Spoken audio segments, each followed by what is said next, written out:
Ya está con nosotros Gonzalo Alberto Vélez, quien es el presidente de ASMEDAS, la Asociación Médica de Antioquia. Presidente, nos alegra tenerlo esta mañana, este día histórico, importante. Hoy se radica la reforma a la salud. Buenos días, ¿cómo está?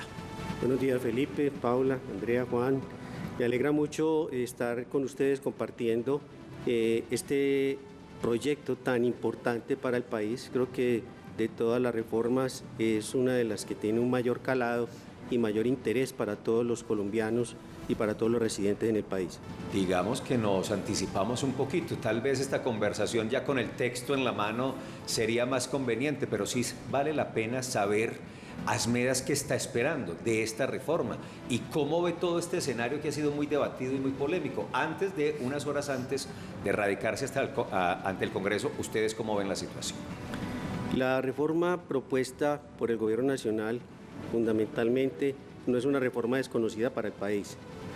Durante más de un año se han hecho toda una serie de debates, discusiones, foros, se han hecho toda serie de reuniones. El mismo gobierno, después de ser elegido con la ministra Carolina Corcho, recorrieron el país, se hicieron reuniones con la comunidad en muchos lugares, con participantes más de 2.500 en algunas ocasiones. De modo que ha sido una reforma que ha sido debatida. Personalmente, nosotros desde la Asociación Médica hicimos parte de la construcción de la propuesta que se le entregó al presidente de la República y vemos con beneplácito que finalmente la haya cogido dentro de su programa de gobierno y hoy en día esté incluida dentro del plan de desarrollo propuesto al Congreso de la República. Presidente, ¿cuáles son las claridades principales que usted ve hasta el momento en esa reforma, dado pues que no tenemos el texto, hoy se conocerá, pero cuáles son los puntos clave? Por ejemplo, esos centros de atención primaria, ¿en qué van a consistir? Bueno, el elemento fundamental, central de la reforma que está propuesta es la garantía del derecho fundamental a la salud para todos los residentes en el territorio nacional. Una garantía que está siendo exigida desde el año 2008 por la Corte Constitucional en la sentencia T760 y plasmada en la Ley 1751 del 2015, que es la Ley Estatutaria de la Salud, y que el gobierno siguiente no quiso desarrollar. Entonces, fundamentalmente, para poder garantizar ese derecho a la salud de todos los colombianos en cualquier lugar del territorio, se requiere volver a fortalecer la atención primaria en salud, ¿sí? La promoción de la salud, la prevención de la enfermedad y más allá aún, la predicción de la enfermedad, que es un elemento que si bien no es novedoso, no se ha aplicado de una manera adecuada en el país. Y por otro lado, mejorar el flujo de recursos en el sistema de salud a través de volver nuevamente a la rectoría de estos recursos por parte del Estado, que fueron delegados en las EPS durante mucho tiempo y que en muchos casos fueron destinados para situaciones diferentes a las que compete el dinero que era inversión en servicios de salud. Y los centros, Paula, perdón, los centros de atención primaria específicamente, ¿cuál es el papel que van a jugar? ¿Van a reemplazar funciones de las EPS? No, los centros de atención primaria básicamente son lo que anteriormente llamábamos los centros de salud, ¿sí? Y a partir de allí, de estos centros de salud como referencia, que van a estar localizados no solo en las ciudades, sino en todos los territorios, en todos los municipios, algunos probablemente en corregimientos, van a ser el referente a partir del cual se van a construir los equipos interdisciplinarios que van a ir a las veredas, que van a ir a las casas de los colombianos y residentes y a evaluar cuál es su estado de salud, tratar de avanzar en la promoción, en la educación para el cuidado de la salud, en investigar cuáles son esos determinantes sociales, ambientales, culturales que están afectando la salud de esa comunidad para, a través de una interrelación con las demás entidades del Estado, tratar de intervenirlos y de esa manera evitar que las personas tengan que enfermarse y lleguen a los centros de más alta tecnología. Actualmente nuestro modelo de salud está fundamentado en clínicas. Todos hoy en día pensamos en salud y hablamos de la clínica, hablamos del servicio de urgencias. No debiera ser esta la razón, porque debemos estar sanos, no enfermos. Nuestro sistema de salud hasta ahora ha estado inmerso en la enfermedad y no propiamente en la salud durante los últimos 30 años. Doctor Gonzalo, usted nos decía que han participado activamente de la formulación de este proyecto de reforma y nos mencionaba también del tema de la delegación de funciones del Estado a través de las EPS que se ha dado durante estos años. En ese proyecto de reforma, ¿ustedes qué plantearon a la ministra de Salud referente a la eliminación de las EPS y qué opinan de las últimas declaraciones que indica que no se van a eliminar? Bueno, la realidad es que la Asociación Médica de Antioquia desde hace muchos años, dentro de sus principios fundamentales está el velar precisamente por el derecho fundamental a la salud de los colombianos y como representantes de los médicos y los trabajadores de la salud, velar por las mejores condiciones de trabajo para todos. En ese sentido, dentro de la reforma nosotros vemos con beneplácito precisamente que se esté trabajando en los elementos que tienen que ver con la promoción y la prevención, como lo dije ahora, pero adicionalmente en que la reforma plantee la formalización del empleo para los trabajadores de la salud.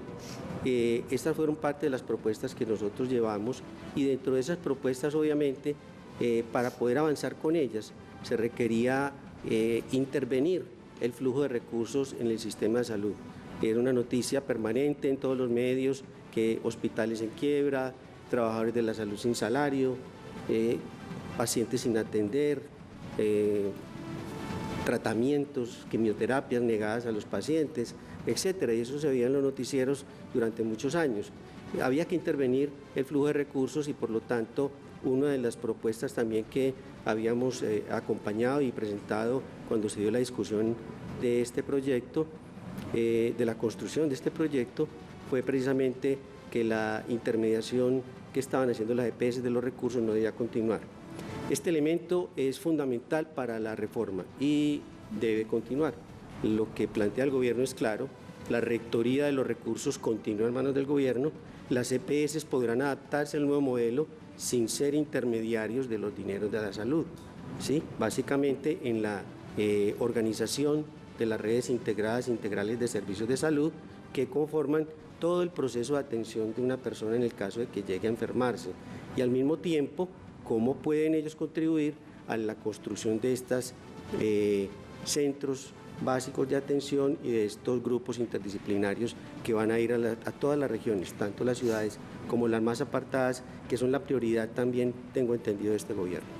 Veo a la asociación entonces muy tranquila con la reforma. Creo que ustedes, lo decía usted al comienzo de intervención, han participado activamente en este proyecto de ley, pero me queda una pregunta. ASMEDA siempre ha defendido la calidad del trabajo de los médicos, su predecesor y usted mismo siempre han dicho que uno de los problemas que tiene la salud hoy en día, hoy con este sistema, son las contrataciones con terceros, los bajos salarios para los médicos, la falta de cobertura de algunas poblaciones rurales del personal médico. ¿Cree que ahí, con ese tema del CAP, se le puede pegar ahí a ese tema, se puede tener una profesionalización, un tema donde los médicos estén tranquilos, unos salarios pagados directamente en ese caso sería por el hospital o la IPS, para evitar esa intermediación y haya bajos salarios y tercerización en el tema de los médicos en Antioquia? La expectativa que tenemos respecto a la reforma es esa, pero evidentemente, como les decía, es una reforma de un calado, una magnitud que precisamente es lo que ha generado el debate en el país. La reforma tiene de contexto que si vamos a intervenir los determinantes sociales, culturales y económicos de la salud, por ejemplo, debemos interactuar con el gobierno, debe interactuar con los demás ministerios. O sea, para garantizar el tema de la nutrición tendremos que hablar con el Ministerio de Agricultura y ver cómo la reforma agraria es una realidad en el país. Al mismo tiempo, para el tema nuestro, el tema laboral, evidentemente habrá que hacer una reforma laboral en Colombia que garantice verdaderamente lo que la misma Corte Constitucional durante muchos años ha planteado, y es que la tercerización, la flexibilización laboral en el sector de la salud no debe existir. Recuerden las famosas cooperativas de trabajo asociado, claro, que finalmente la Corte Constitucional prácticamente ordenó que se terminara ese tipo de contratación, y entonces estas se transformaron en unos sindicatos, que así se llamaron, y que hoy en día, mediante un contrato de tercerización, nuevamente reviven esa figura que es completamente indigna para un trabajador. El hecho de usted trabajar por contratos de 3, 4, 6 meses, máximo un año, que no le permiten a usted ser ni siquiera hoy en día en nuestro sistema, ser un sujeto de crédito en ninguna parte, ni para comprar una licuadora. Y finalmente, además, en este tema, no tener derecho a unas vacaciones. Pero doctor, escúchame que le interrumpa, pero eso quiere decir que esta reforma a la salud no trae implícito esa solución, sino que hay que esperar entonces otra reforma que es la laboral para resolver el tema de los médicos, que son los que están inmersos en el tema de la salud. Es lo que le entiendo. No, la reforma tiene implícito el tema de la formalización del empleo, pero además debe ir de la mano, y por eso se presentará también por parte de este gobierno la reforma la reforma laboral, dentro de la cual debe haber un estatuto para el trabajador de la salud. Muy bien. Esto porque en las diferentes normas que han salido en el país después de los llamados de atención de la Corte Constitucional, se ha planteado el personal misional no puede ser contratado por tercerización. Lo ha dicho reiterativamente, se meten las normas y siempre, como dice el dicho paisa, echa la norma, echa la trampa. Ese es uno de los retos, claro. Otro es el logístico, ya lo vamos a plantear antes de terminar esta conversación con el presidente de ASMEDAS, la Asociación Médica de Antioquia, pero primero revisemos la opinión porque son las 7 de la mañana, 1 minuto, y ustedes cómo contestan a la pregunta del día y qué comentarios le están haciendo a este consejo de redacción, revisemos.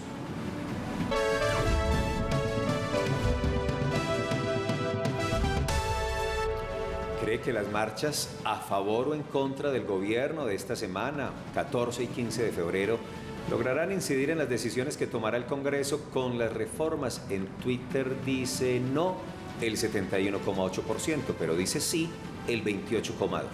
En Facebook sí 37%, no 63%. Y en Instagram un 29% dice que sí cree que vayan a incidir, mientras 71% mayoritariamente opina que no. Juan, ¿y comentarios hay? Felipe, muchos comentarios. Julián Andrés dice, sigan votando por la izquierda y se verán cosas peores. Complian Secol dice, se repiten las estrategias del chavismo en donde le echan delincuencia al pueblo inconforme para justificar decisiones que ya están tomadas por un Congreso, entre comillas, comprado. Muchas participaciones. Gabriel Ángel Muñoz en Twitter, las reformas son para el bienestar del pueblo, para la igualdad social con justicia, para la inequidad, son reformas para la transformación social. Y esto no les gusta a ustedes, la extrema derecha, son como periodistas sean imparciales, el cambio llegó y se queda, gracias a Gabriel por su opinión. Nosotros de extrema derecha. Dice eso. Nosotros lo leemos a todos. Es que hay que aclarar. Sí, lo leemos a todos. Y vamos en fila. Claro. Si a una vez le toca leer 2 a favor o 2 en contra. No, eso está muy bien. O sea, pero igual lo leemos a todos todos. esos comentarios nos encantan. Nos Andrea, ¿hay encantan, más? por supuesto. Nos dice Alex Yuto, claro, de una forma u otra ha de incidir, este es el gobierno del pueblo y si ahora la clase oligarca invita a marchar al pueblo, al cual trataron mal en marchas pasadas por exigir sus derechos, es porque están haciendo las cosas bien, dice Alex Yuto. Gonzalo Vélez, el presidente de ASMEDAS. Presidente, antes de cerrar esta conversación, es que el papel aguanta con todo y el propósito de tener unos centros de atención prioritaria, cada uno de ellos para 20.000 personas, es un propósito muy bonito, pero logísticamente implica muchos retos como difíciles de aplicar en Colombia. Voy a poner 2 ejemplos extremos. Zona noroccidental de Medellín, 500.000 personas, entonces habría que ubicar 25 centros de atención prioritaria para atender a esas personas. Eso es donde está concentrada la población. ¿Cómo se manejaría ahí? ¿Qué sabe usted del asunto? O váyase a Cedeño, que es un corregimiento de Yarumal, que tiene 1.800 habitantes escasamente, y lo más cerquita está a 3 horas. Entonces, ¿a ellos quién los atiende? Porque en esa zona no hay 20.000. 20.000 se ajusta con un poquito a Amalfi, con un poquito de campamento, con un poquito, o a esas 2.000 personas les toca ir 3 horas para que los atiendan en otro CAP. ¿Cómo entiende usted esa logística? Cuando se implementó la Ley 100 de 1993, nadie se imaginaba lo que se podría lograr con esa reforma que se hizo. Y se pensó que de pronto los recursos no alcanzarían. Pasamos del 2,7% del PIB a más del 8% del PIB hoy en día en inversión en salud en 30 años. No es un proceso, una reforma que se realice de un día para otro ni en un año, es un proceso de construcción. En ese proceso de construcción, nuestro país tiene que avanzar para intervenir las zonas, primero, las zonas que son más vulnerables. Nosotros no podemos seguir permitiendo que en este país se mueran 240 niños cada año. Es una tragedia de la cual el 25% corresponde a la población wayú, una etnia que tiene 2000 años de existencia en un desierto y que nosotros vamos a permitir que se extinga por la mortalidad de sus madres y de sus niños. Creemos que esta sociedad tiene un compromiso grande con esas poblaciones. Donde se están muriendo nuestros niños y maternas son precisamente en La Guajira, en el Chocó, en Guainía, en Baupés, en Guaviare. Aquí en Antioquia también, el viernes Aquí en decíamos, Antioquia. aquí en Acaba de Medellín, morir uno la acaba de semana morir un pasada. niño la semana pasada Del por Popular. desnutrición aquí en el Popular 1. No más aquí. Entonces, mira que hay cosas que hay que intervenir. Dentro de las ciudades, evidentemente, tendremos que intervenir primero las zonas más vulnerables. Claro. Y ese es el proceso que se irá construyendo, porque los centros de atención donde nosotros estamos adscritos hoy en día, donde hoy en día nos atienden, seguirán funcionando. Entonces, nosotros podremos seguir siendo atendidos en esos centros de atención. Pero estos CA, inicialmente, como lo están planteados, donde son zonas rurales, tendrán el acompañamiento de los grupos interdisciplinarios que serán los que podrán ir y asistir a aquellas pequeñas poblaciones que están geográficamente distantes. Probablemente en el futuro tengamos que habilitar nuevamente el programa aéreo de salud. Recuerden ustedes un programa tan maravilloso que se acabó dentro de este modelo porque no era sustentable desde el punto de vista de la facturación. O sea, hoy está acá el programa de salud. Sí, prácticamente. El nacional, sí, aquí está. El de Sí. Antioquia, El de Antioquia, sí. también Pero, se ha pero, acabado. pero pasa que Antioquia es un esfuerzo especial. Especial, Antioquia claro. es un departamento que ha sido líder Ah, ya, y en este sí. proceso, por ejemplo, de adaptación de las EPS, yo llamo la atención que si bien Sabia Salud es una de las EPS que está más cuestionada en este momento en el país, ha sido la primera que ha presentado una propuesta de adaptación al modelo, al gobierno nacional, que lo hizo a finales del año pasado. Entonces, creo que aquí seguimos en esa dinámica de departamento en Antioquia, de tratar de ser líderes en el avance y en adaptarnos y proponer cosas nuevas para estos modelos. Pues tendremos, presidente, esta tarde seguramente ya con el articulado y muchos más detalles para sostener conversaciones, digamos, más cualificadas, no porque esta no la sea, sino desde el punto de vista de la propuesta como tal, de saber exactamente punto por punto, artículo por artículo, qué está proponiendo el gobierno nacional. Eso significa que tendremos, presidente, que volver a conversar. Yo quisiera hacer una anotación sobre lo que acabas de decir, porque ha sido reiterativo y se introdujo en el lenguaje de todas las personas el hecho de que la reforma no se conoce el articulado. ¿Sí? Yo le preguntaba a alguien, ¿usted conocía el articulado del plan de desarrollo antes de que lo presentaran al gobierno nacional? Nadie dijo nada. ¿Alguien conocía antes de la presentación del articulado de la reforma tributaria el articulado? No. Pero, presidente, porque es que el regalo, sí, claro. el regalo es el regalo del cumpleaños, es para el que está cumpliendo años. El articulado Claro. es para el Congreso de la República que lo tiene que empezar a construir. Al momento que se entrega al Congreso de la República el articulado, que puede ser modificado antes Claro. o inclusive después, es allí donde entra el conocimiento público. Pero los ejes fundamentales y todos los contenidos básicos de la reforma han sido expuestos en muchos foros. Y es más, hasta las EPS pudieron participar con propuestas, no solamente ahora con el presidente, la ministra ya se había reunido con ellos varias ocasiones. De Presidente, acuerdo, sí, presidente, exacto, pero el asunto es que exacto. los mismos integrantes del gobierno, desde el presidente y muy especialmente la ministra Carolina Corcho, lo que hizo fue regar pinceladas, incluso que a veces teorías y tesis que incluso eran contrarias a lo que finalmente estamos conociendo. El asunto de se acaban las EPS fue un asunto que se habló desde un comienzo y mire lo que pasó. Las EPS no se acaban, se modifican y tendrán que ajustarse al nuevo sistema. Pero usted tiene toda la razón. Hay que tener el articulado que se presente oficialmente pues para tener esta discusión con esos puntos. Juan, ¿iba a decir algo? No, presidente, como lo hemos consultado ustedes, hemos consultado también otros gremios que precisamente han hecho aquí, donde usted está en toda la reclamación. Nosotros somos conductores de un tema, para que eso quede claro, ni somos con los televidentes ni de un lado. Nosotros leemos lo que dice la gente, los vemos, le abrimos espacio. Ahí usted ha estado sentado otros gremios, le han levantado la mano y dicho, no nos han tenido en cuenta, pero usted tiene razón, es un tema que tendrá que verse.